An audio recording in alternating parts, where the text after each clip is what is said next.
So, designated survivor. Narinig natin sa news ito na ito yung sinabi ni Vice President at outgoing Education Secretary Sara Duterte na hindi siya pupunta sa State of the Nation address ni President Bongbong Marcos dahil siya daw designated survivor. Well, sa US government, cabinet member yon. Yun, ginugol ko yan. Yung designated survivor daw is isang cabinet member na inatasan maging designated survivor dahil in case may mangyari dun sa president or vice president, pwede siyang maging acting president.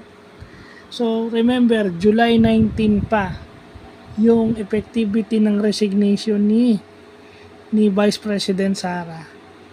July 19 pa yon. So, pag nagkaroon ng SONA, hindi natin alam kung kailan yung date ng SONA, baka po pwede pa siya maging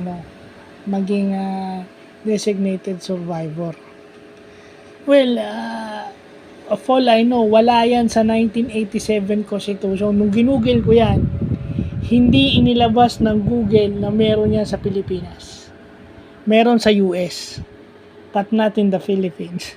So, doon pa lang, alam mo nang may hidden, ewan ko, I don't wanna dwell in on yung hidden but sinasabi lang natin kung ano yung ibig sabihin ng designated survivor, a cabinet member.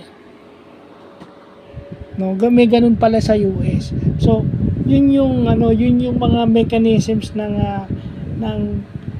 constitution ng US with regards to their federal government na nagre-ready for uncertain situations. Ganun. may naka-put in place na clause in case may mangyari na hindi karapat-dapat o hindi karapat-dapat at hindi inaasahan.